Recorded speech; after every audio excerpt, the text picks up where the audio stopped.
네, 다시 한번 인사드리겠습니다. 에트리의 박범수라고 합니다. 예, 제가 요청받은 게 에트리의 기업 지원 프로그램 소개입니다.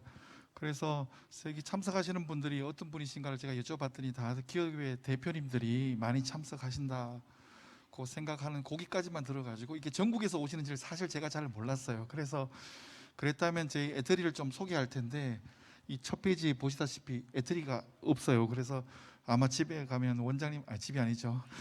연구소에 들어가면 원장님한테 혼나겠다 싶은 생각도 듭니다. 그래서 혹시 저희 그 에트리 전자통신연구원에서 궁금하시면 에트리 홈페이지에 와서 조금 봐주시기를 부탁을 드리겠습니다. 그래서 제가 오늘 이렇게 기업 지원 프로그램을 준비하면서 관심을 가졌던 거는 기업들이 어떻게 하면 에트리를 혹은 출연연을 조금 더 효과적으로 기업에 도움되게 이용할 수 있을까, 이제 그런 관점에서 제가 한번 이제 스토리를 만들어 봤습니다. 그래서 한번 쭉 따라와 주시면 감사하겠습니다. 제가 사실 이 표를 보게 된 것은 꽤 오래 전입니다. 근데 지금 우리나라의 중소기업이 한 670만 개 정도 있더라고요. 제가 어제 자료를 이렇게 또 다시 한번 확인해 보니까 한 670만 개 정도 우리나라의 중소기업이 있습니다. 그런데 놀라운 사실은 5인 이상 제조기업이 몇 개나 되느냐? 670만 개 중에 보니까 11만 개 정도예요. 11만 개. 이 숫자에 거의 변동이 없습니다. 뭔가 이렇게 연구개발하고 기술을 제품화하고 이걸 상용하려면 어느 정도의 규모가 필요할 텐데 5인 이상 제조기업의 수가 11만 개 정도밖에 되지 않아요. 670만 개 중에. 그런데 그 중에서 실제로 R&D를 수행하지 않는 기업들이 8만 개. R&D를 수행할 수 있는 역량이 있다고 판단되는 건 3만 개 정도밖에 되잖아요. 아마 여기 오신 분들 중에서 대부분이 5인 이상이 넘지 않을까 저는 생각이 드는데, 무려 여기 계신 분들은 이 뭡니까? 이 도대체 이게 몇 프로죠? 상위 몇 프로라고 해야 될까요? 엄청난 기업들이 여기 와 계신 거라고 저는 이렇게 생각합니다. 근데 그 중에서도 외부의 수혈 없이 자체의 역량을 보유할 수 있는 것은 8,700개 정도밖에 되지 않는다는 거예요. 그러니까 과연 우리나라 중소기업들이 스스로의 역량만으로 기술을 제품화해서 사업할 수 있는 기업들이 얼마나 많은가에 대해서 우리는 기본적으로 한번 생각해 봐야 된다는 이 표가 제공해 주는 그런 의미가 아닌가 이렇게 생각이 듭니다. 게다가 이렇게 사업화 수명 주기는 굉장히 짧아져요. 4차 산업혁명이 시작되고부터는 이제는 그 기술 발전의 변화의 속도나 범위가 예전과는 비교할 수 정도로 빨라진다고 얘기합니다. 제가 이런 세미나에 가서 자주 들은 예가 한 가지 있는데요. 우리 키스티 보론 옆에 보면 한빛 아파트라고 있습니다. 한빛 아파트라고 있는데 거기 이제 여러 출연연의 연구원들이 이렇게 많이 모여 살고 있거든요. 그런데 보면 6시 인근에 테니스 채를 메고 나오는 분들이 있다는, 그 대부분은 원자력 연구원 출신들이 이렇게 나오신다는 거예요. 그래서 왜 그러냐 했더니만 거기는 기술의 수명이 아주 길어서 연세가 들면 들수록 대접받는다는 거예요. 함부로 기술을 바꿀 수가 없대요. 그렇기 때문에 이분들은 나이가 들면 들수록 희소성이 높아지고 점점 더 가치를 인정받는다는 거예요.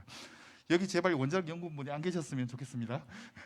그런데 저희들이 하는 얘기입니다. 이거 저희들이 그 한빛 아파트에서 마지막에 주차할 곳이 없어가지고 빙빙빙빙 돌고 있는 자동차의 택을 보면 대부분 에트리 거라는 거예요. 찾을 데 없어가지고. 그 왜 그러냐? 기술의 수명이 워낙 빠르기 때문에 그걸 쫓아가려면 시간이 없는 거예요. 이 마스크가 굉장히 숨이 차네요. 벗으면 안 되죠? 벗으면 안 되죠? 네. 그래서 이 수명 주기도 굉장히 빠르다. 이게 중소기업 입장에 두 가지 큰 문제죠. 개발하려니 내가 개발했다 금방 이 제품이 아웃 오브 데이트 되면 어떡할까라는 고민이 생기는 거죠. 역량도 없는데. 그러다 보니까 중소기업들에 대한 기술 이전들이 에트리 전체 이전 기술들의 98.9%가 중소기업으로 이전되고 있습니다. 제가 신입사원 연수를 가서 거기서 우리 신입사원들한테 대기업들에게 우리나라 우리 애트리가 최고의 뭐 ICT 연구 기관이라고 하는데 우리 대기업들한테 중소기업 기술 이전이 얼마나 될 것 같아요? 우리가 한뭐 쭈삣쭈삣하면서 최소 30%는 하겠죠. 뭐 이러더라고요. 근데 실제는 어떠냐? 기술의 98.2%가 중소기업으로 이전되고 있습니다. 문제는 이거죠. 기술 이전이 중소기업이 그렇게 많이 되는데 성과가 들쭉날쭉이에요. 제대로 된 기술 사업화 성과가 제대로 안 보인다는 거예요. 이제 불만이 나오는 거죠. 우리 이전 기업들은 저희들한테 늘 제가 사업화 본부에 있다 보니까 하는 게 기술에 뭐 니네들 중소기업한테 기술 이전 많이 해준다고 하는데 기술이 완성도가 그게 뭐냐? 이걸 가지고 어떻게 내보고 사업하라고 하는 거야? 도대체 기술 좀 똑바로 만들어줘. 이런 요구들을 계속합니다. 기술이 문제라 이거죠. 예. 그 다음에 이게 도대체 당신들 기술 이전할 때 보면 뭐 굉장히 큰 시장이 있고 뭐 굉장히 엄청난 일을 할 것 같은데 만약 그 기술 맞아? 사업화 내보고 어쩌라는 거야? 이런 것들에 대한 불만을 끊임없이 이제 기업들에서 말씀하십니다. 그런데 우리 연구원 입장에서 보면 기술 이전 명세서에 잘 설명되어 있지 않아요. 우리가 기능이 어떻고 성능은 어떻고 그 무려 그런 걸 검증해서 기능도 확인해서 붙여줬지 않습니까? 명시된 기술 스펙을 만족한다는 거 여기에 보이고 이게 인증서도 있잖아요. 그리고 사업화까지 저희들 어쩌라고요? 저희들은 연구 개발하는 연구기관 아닙니까? 이게 이제 끊임없이 충돌하는 겁니다. 그래서 제가 이걸 계속 보다가 실제로 애트리의 현재 유효한 기술을 가지고 전수조사를 한번 해봤습니다. 데이터를 가지고 우리가 팩트체크를 제 말대로 하면 팩트체크를 했습니다. 조금 자랑하면 제가 이걸로 중소기업 혁신학회, 기술혁신학회 최우수 논문상도 받았습니다. 그런데 이 내용을 한번 보자는 거죠. 그런데 중소기업들이 가장 많이 얘기했던 게 기술의 완성도가 높아지면 사업화 성공률이 높아진다. 어떻게 생각하세요? 예. 여기 보면 제가 좀 전에 말했던 그런 불만들이 막 있었는데 제가 여기에 대해서 한번 내가 의문을 한번 체크해봐야겠다 생각이 든 한 기업이 있었는데요. 이거는 그 소프트웨어 보안업체였어요. 보안업체가 있는데 그 업체가 그 CTO가 무슨 말을 하냐면 나는 애트리가 기술의 완성도가 높은 기술이라면 나는 그 기술을 이전받아가지 않겠다 라고 하는 건 저 깜짝 놀랐죠. 지금까지 들었던 얘기와 너무 다른 얘기를 하는 거예요. 그래서 왜 그러냐 물어보니까 기술의 완성도가 높다는 그거는 그 기술을 이전받아가면 다른 기업도 제품을 할 수 있다는 얘기인데 만약 그렇다면 똑같은 기술을 A 기업, B 기업, C 기업, D 기업 애트리에서 많이 이전받아가는 기술들 중에는 15개, 20개까지 기업이 이전받아간 기술들도 있습니다. 대표적으로 망한 사례는 예전에 그 ADSL이라고 아시는 분 계시겠지만 아시면 다들 예. 그 기술 여러 업체가 굉장히 많이 이전받아갔어요. 다 망했어요. 이거 도대체 어떻게 되냐 이죠. 기술의 완성도 문제. 도대체 기술의 완성도가 있는 기술을 받아가야 될 거냐? 아니면 그 기술을 갖고 와서 뭔가 차별화의 여지가 있는 기술을 내가 받아가야 될 거냐라는 고민이 필요한 영역이라는 거죠. 두 번째는 중소기업 대표님들 만나면 사업부 분배에서 하는 두 번째 질문이 어디 신제품 개발할 만한 좋은 기술 없습니까? 합니다. 나 지금 이 사업하고 있는데 이 사업에서 이제 굉장히 경쟁이 치열해져서 새로운 제품 좀 만들 만한 기술들이 필요한데 새 제품 만들 만한 그런 기술 없어요? 이렇게 얘기합니다. 신제품 사업화에 보유 기술을 신제품 관련되는 사업을 하면 사업화 성공률이 높아질까? 아니면 자기가 보유하고 있는 기술들을 업그레이드 할 수 있는 호환성이 있는 기술들을 이전받아가면 좋을까? 여기도 입장이 두 군데가 있더라고요. 호환성이 있는 기술을 받아야 된다는 그 찬성하는 쪽에서는 내가 기술을 알아야 그걸 사업하지 라는 거고요. 또 한쪽에서는 호환성이 높으면 그건 내가 개발하지 뭐 굳이 돈 주고 사. 이런 입장이 서로 대립하고 있더라는 겁니다. 이거는 제가 연구한 게 아니고 우리 그 후배 연구원이 이제 올해 연구한 겁니다. 지금 여기 오신 분들은 아스티라고 해서 기업들과 열심히 연구 활동을 하고 계신데 그 연구 활동이나 협력 활동을 많이 하는 것이 실제로 기업 상용화, 기업이 제품화하는 성공을 하는데 도움이 될까라는 것을 연구한 거예요. 이것도 전부 애트리 전수 조사를 해서 해본 겁니다. 그래서 기술과 기술 지원을 많이 받으면 좋으냐? 아니면 필요할 때만 이용하는 게 좋으냐? 조금 더 고상하게 얘기하면 출연연과 지속적으로 협력하는 그런 관계가 기업 성장에 도움이 되느냐? 이런 질문인 거죠. 이 페이지가 빠져 있습니다. 혹시 다 보고 하면 재미없을까 봐. 네. 이 페이지가 프린트에는 빠져 있는데 결론은 이렇습니다. 결론은 기술의 완성도가 사업화 성공률하고 아무 관계가 없었어요. 완성도가 높다고 더 사업화 성공률이 높은 것도 아니고 완성도가 떨어진다고 사업화가 더 안 되는 것도 아니죠. 그게 중요한 팩트가 아니라는 거예요. 두 번째는 신제품 개발인 경우보다 기존 제품을 업그레이드 할 경우에 사업화 성공률이 적어도 애트리 기술은 2배가 높았어요. 내가 아는 기술과 관련된 기술들을 더 업그레이드하기 위해서 기술을 이전받을 때 사업화 성공률이 2배가 높았다는 거예요. 세 번째, 같은 맥락이죠. 기술의 호환성, 자기가 지금 생산하고 있는 제품과 호환성이 높을수록 사업화 성공률이 이게 위에 건 3배고 밑에 건 2배가 더 높았어요. 네 번째, 기술 이전 횟수와 기술 이전 금액이 클수록 사업화 성공률이 각각 2.5배, 2.4배 더 높았다는 거예요. 그 중에 특히 기술 이전 횟수가 3회 이상인 기업인 경우는 1회인 기업보다 무려 성공률이 5배가 높았어요. 협력을 한 번 하고 끝내면 5배 손해본다는 거예요. 3회 이상 하면 적어도 어떤 기술에 대해 여기서 보면 이걸 맥락을 전체를 이해하면 어떤 겁니까? 기술의 호환성이 높은 기술을 업그레이드하기 위해서 최소한 관련 기술에 대해서 3회 이상 할 경우에는 사업화 성공률을 엄청나게 높일 수 있다.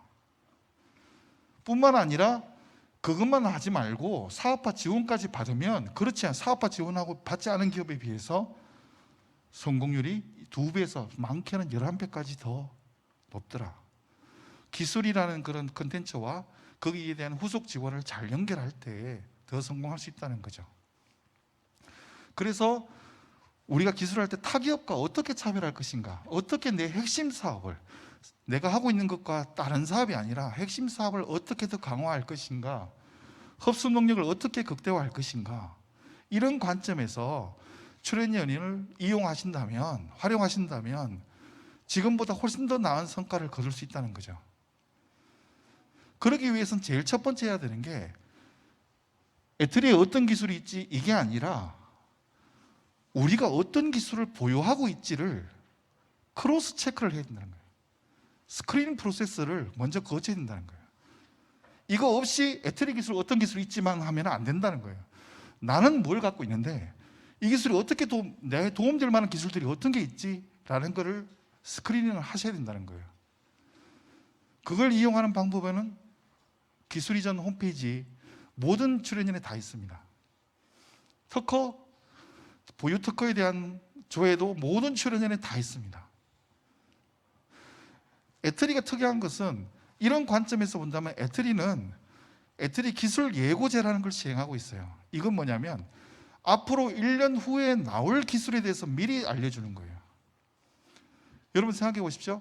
내가 만약에 이런 분야에 관심이 있었어요. 근데 애트리가 1년 후에 이런 기술이 나온다고 합니다. 그러면 내가 부족한 역량을 어떻게 이걸 보완해 나갈 것인가? 그럼 연구부서와 협력도 할 수 있겠죠. 우리가 그러면 기술이 나온 다음에 어떻게 협력할 것인가 고민할 수 있겠죠. 이런 것들을 연구부서와 사전에 미리 준비하면서 가면 그 기술이 나왔을 때 내가 사업화하는 시점을 엄청나게 당길 수 있게 되는 거죠. 그러니까 이 프로그램을 잘 활용하시면 우리 보유 기술과 앞으로 내가 만들어갈 기술들에 대해서 잘 할 수 있다는 것이죠. 그리고 설명회도 많이 개최되고 있는데 이 설명회도 오셔서 애트리가 생각하는 유망한 기술과 내가 어떤 게 매칭되는지도 살펴볼 수 있을 거라고 생각됩니다. 두 번째로 강조하고 싶은 것은 애트리 기술이 식별이 됐어요. 그러면 식별된 기술을 가지고 대부분의 생활에서 이것을 이전받는 것만 생각하세요. 그런데 저희들이 연구소 기업을 올해 작년에 이렇게 2개를 상장했고 총 애트리 연구소 기업이 5개가 상장됐는데 출연연에서 그중에 4개를 애트리가 상장을 했습니다. 그런데 그중에 이 상장한 기업들이 조인트 벤처가 굉장히 많아요. 근데 기술을 우리가 확보하는 기업 입장에서 확보하는 방법은 꼭 내가 돈을 주고 사야 되는 게 아니고 새로운 회사를 내가 만들거나 조인트 벤처죠. 합작법인을 설립하거나 이런 걸 통해서도 할 수 있고 기술 출자를 통해서 우리 회사에서 기술을 출자받아서 할 수도 있는 거죠. 그러니까 기술을 어떻게 확보할 것인가에 대해서 여러 가지 형태로 고려할 수 있는 거죠. 예를 들어서 이거 굉장히 매력적인 기술인데 내가 본 모기업에서 감당하기 어렵다 그러면 그 옆에 새로운 자회사를 하나 만들어서 이런 부분들에 대해서 한번 테스트해 볼 수도 있는 거죠. 이 출자에 대한 부분들을 항상 기술을 확보할 때는 이전과 출자를 항상 같이 고민하셔야 된다는 거예요. 그리고 기술을 이전 받더라도 이것도 모든 대부분의 연구기관이 갖고 있는데 기보와 기술보전기금과 연계돼서 필요한 자금을 지원받을 수 있는 프로그램을 다 대부분의 출연진이 가지고 있습니다. 드리고 싶은 것은 바로 이렇게 연구소 기업인데 예전에는 20%까지 지분을 줘야 되는데 이제는 10%만 기업의 출자만 받았어도 기업을 설립할 수 있게 굉장히 제도가 유연되었고 기업의 권리를 더 강화할 수 있는 형태로 됐기 때문에 여기 계신 기업들도 굉장히 매력적인 기술을 발견하셨다면 그런 기술을 애터리부터 당장 돈을 드는 게 아니라 출자 형식으로 그 기술을 받아서 또 연구소 기업이 되고 나면 거기에 따른 후속 지원, 사업화 지원 프로그램, 투자 연계 프로그램이 굉장히 많습니다. 그런 프로그램을 활용을 해서 지원받을 수도 있다. 이 방법도 굉장히 기술의 가치를 위험을 조금 덜하면서 할 수 있는 중요한 방법인데 기업들은 그냥 기술들을 그냥 활용하는 그냥 이전받고 싸게 주세요라고만 얘기하는데 싸게 주세요 하지 말고 정당한 값 주고 대신에 기업 만들어서 열심히 이 기업 만들면 우리 애틀이랑 기업이 공동 운명체가 되는 거잖아요. 잘 되면 같이 좋고 안 되면 같이 망하는 거고 공동 운명체로 이 사람들을 아주 그냥 발목을 묶어가지고 같이 성장할 수 있도록 들이대는 방법으로 출자라는 것은 굉장히 중요한 도구가 되는데 이 부분에서도 한번 나는 이 아스티 기업 대표님들도 한번 생각해 보면 좋겠다 이렇게 생각이 듭니다. 그래서 제가 사실 키스티에 와서 자랑 너무 많이 하면 안 될 것 같아요. 넘어가겠습니다. 그래서 기업들이 많이 창업했고요. 올해만 그 출자 수익을 해서 100억 이상의 수익을 지금 확보하고 있습니다. 올해만 들어서도 연말 되고 나면 200억이 넘을지도 모르겠습니다.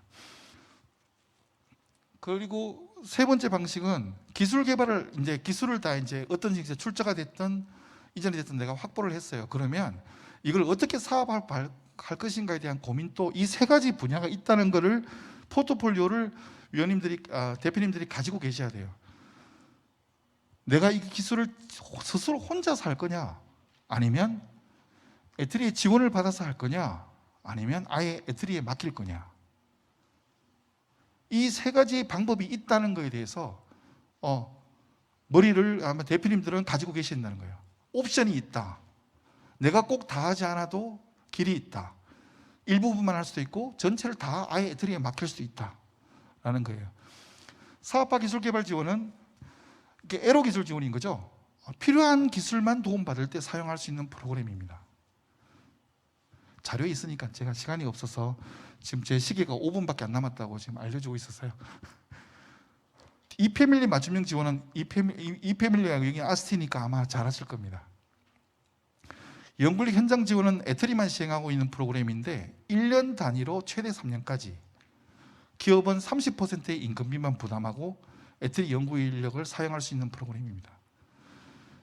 이 프로그램을 이용해서 기업들 중에 애터리가 분석을 해보니까 한 50%가 사업화에 성공해서 경상 기술료를 내고 있습니다. 예. 그러니까 나름대로 인력이 부족한 경우에는 이런 프로그램을 정규직 연구 인력들을 활용할 수 있는 프로그램을 활용할 수 있을 것 같고요. 요거는 연구에서 설명하는 내용입니다. 공공연구기관 연구인력 파견 사업은 3년 단위로 기업을 파견하는 기업 지원 연구직들을 기업 파견을 목적으로 했는 거죠. 근데 아까 거하고 연구인력 현장 지원하고 요거의 차이는 뭐냐면 여기에 파견되시는 분들은 기업에 대해서 생리를 잘 이해하고 계신 분들이에요. 그렇기 때문에 기업하고 적응하는 데서 굉장히 큰 장점이 있으신 분들입니다. 그걸 목적으로 채용되신 분이세요. 연구인력 현장 지원 사업은 애터리 연구직 정규직입니다. 이분들은 개발된 기술 분야에 대해서 굉장히 전문성이 있어요. 그러니까 기술 애로를 해소함에 있어서 기업 입장에서도 나는 기업을 잘 이해하고 기업의 조직적 어떤 그런 관계나 이런 거에 대해서 잘 이해하고 필요할 때 기술을 활용할 수 있는 사람을 이용하고 싶으면 공공연구 인력 파견 사업을 활용하시고요. 나는 그것보다도 지금 기술에 대한 진보를 이뤄내는 게 더 급해 라고 생각하시면 앞에 연구인력 현장 지원 제도를 이용하시면 도움을 받을 수 있을 것 같습니다. 아까 전에 말씀드린 세 번째 내용입니다. ICT R&D 혁신 바우처 사업은 과기부에서 시행하는 사업인데, 이 사업은 애트리가 기업이 원하는 기술을 통째로 개발해 주는 겁니다. 물론 기술 이전을 전제로 하고 있습니다. 기술 이전을 전제로 내가 이 기술에 관심을 있고 이 기술을 이전 받아갔는데 이 기술을 사업하기 위해서 필요한 기술이 이만큼인데 나는 못하겠어요. 애트리가 대신 개발해 주세요 라고 하는 때 이용할 수 있는 사업이 이 사업입니다. 그렇지만 규모가 상당히 크죠. 12개월에 5억, 21개월에 8억까지 지원되고 있는 사업이니까 애트리도 좋고 기업도 좋고 다 좋을 수 있는 사업이에요. 그리드 위즈라는 기업은 있는데, 이 기업은 사실 2016년, 17년도에 이건 전력 수요 거래, 전력 거래하는 사업인데요. 이분이 그 미국에서 대표님이 소프트웨어를 개발하셔가지고 한국에 오셔서 한국에서 사업을 하려니까 많은 애로가 있었어요. 기술도 모르고 또 뭐 이런 거 어떻게 시장에 접근해야 될지도 모르고 했는데, 마침 그 당시에 애트리에 지금 그 이 회사에서 지금 전방하고 계신 박창민 박사님이라고, 이분이 스마트 그리드 사업을 하시다가 그 사업을 이제 종료하고 이 기업으로 이전 가져서 거기에 필요한 어떤 하드웨어 장치들에 대한 그것도 추가로 개발하고 거기에 소프트웨어를 결합했어요. 이 회사가 한 19억 정도 하던 회사를 지금 600억 가까이 지금 회사를 키우고 지금은 그 회사에서 전무로 잘 계십니다. 시설, 그 다음에 이제 기술을 가지고 사업하기 위해서는 시설 장비, 시험, 테스트, 양산, 시제품 제작들이 있는데, 이 내용들은 다음에 설명하실 생산기술연구원에서 훨씬 더 잘하기 때문에 제가 주름 잡을 수 없어서 일단 연구장비 공동활용 센터에서 장비 빌려드리고 있고요. 시험도 저희들이 주로 이제 여기 보시면 고주파, 신뢰성, 통신 성능 이런 시험 분야에서 시험을 중소기업들에게 해드리고 계십니다. 그 다음에 테스트 베드도 이렇게 다양한 분야에 대한 테스트를 하고 있고요. 시제품 제작도 3D 프린팅을 중심으로 SMT 금형까지 저희들이 이제 지원해드리고 있는 부분이 있습니다. SMT 금형 같은 경우에는 PCB, SMT 금형 같은 분야는 워낙 투자되는 금액이 크기 때문에 저희들이 전적으로 지원해드릴 수는 없고, 중기부의 어떤 바우처 사업이나 기타 사업들의 지원과 연계해서 저희들이 시설을 활용할 수 있도록 지원해드리고 있습니다.